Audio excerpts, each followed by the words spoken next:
je suis photographe portraitiste et je fais de la photo depuis que j'ai 10 ans. C'est vraiment quelque chose qui est une vocation. Et j'ai toujours rêvé d'avoir mon propre studio, voilà, ça a mis un certain temps avant que je puisse mettre ça en place. Et donc, j'ai eu, grâce à ma marraine, la possibilité de me lancer. J'ai commencé en installant mon studio chez moi à la maison. Et donc, il me fallait aussi un statut pour pouvoir travailler quand même légalement. Et je me suis inscrite chez Smart. Et vraiment, à un moment, je me suis dit que Smart ne me convenait plus pour différentes raisons.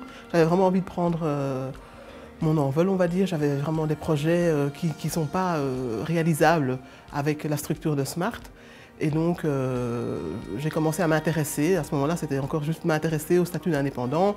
Et en cherchant, via une cliente, qui était Karine Maquet, qui est venue comme cliente, m'a parlé de la formation féminin PME. Voilà, donc j'ai suivi cette formation parce qu'en fait, j'ai déjà été indépendante il y a une vingtaine d'années, indépendante à titre complémentaire.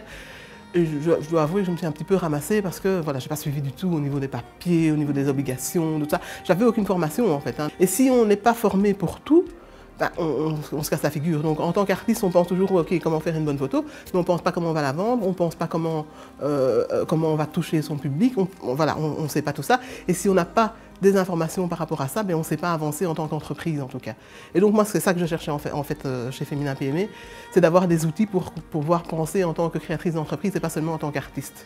Et voilà, et ça j'ai vraiment trouvé, il y a des intervenants exceptionnels, des cours qui donnent envie en fait, en tout cas on a en main tous les outils et on peut trouver facilement les réponses à ces questions et à partir de là, construire un projet réaliste, viable, parce qu'en plus avec Féminin PME, le projet il est trituré, il est étudié, et toutes les incohérences sont mises en évidence, tout ce qui n'est pas possible, tout ce qui est utopique, etc. On nous rentre dedans pour nous dire est-ce que tu es sûr que... Et alors on se remet évidemment en question, on remet les projets en question, on remet la manière de travailler en question, on remet les prix en question, enfin tout est remis en question, mais quand on sort de là, on sait quand même plus ou moins où on va. Enfin, on a une idée plus claire. En tout cas, on a un projet, on sait s'il est viable, s'il n'est pas viable. S'il n'est pas viable, qu'est-ce qu'il faut faire pour l'améliorer, qu'est-ce qu'on doit changer, de quelle manière le mettre en place. Et voilà. Moi, je me suis sentie soutenue avec des personnes derrière moi qui croient en moi et qui m'ont donné tout ce qu'il fallait pour me lancer. Après, c'est à moi le choix. Et le choix chez moi, ça a mis 1 an avant de me dire, OK, je me lance comme indépendante. Moi, en fait, ce qui a permis de lancer vraiment mon activité, finalement, c'est le réseau. D'avoir des gens qui me recommandent, des gens qui sont venus et qui m'ont recommandé par d'autres, d'aller à la rencontre des gens, donc de fréquenter des réseaux d'affaires comme le Club International par exemple, d'aller à des dîners, de rencontrer des femmes. C'est dans un cadre un peu informel, c'est pas forcément... on ne va pas là pour vendre quelque chose, on va là pour rencontrer des gens, mais de façon directe ou indirecte, ça apporte toujours des choses intéressantes, des échanges parfois aussi, et puis on découvre aussi des métiers qu'on ne connaît pas, et c'est très riche en fait. Donc moi je dirais vraiment soigner son réseau. Alors ce qui s'est passé aussi avec Féminin PME, c'est que il y a plein de femmes futures avec des chouettes projets qui viennent là, et il y avait une autre photographe qui a suivi une formation juste après la mienne. Et Dominique et moi, ça a tout de suite collé en fait. On a décidé de partager le studio ici.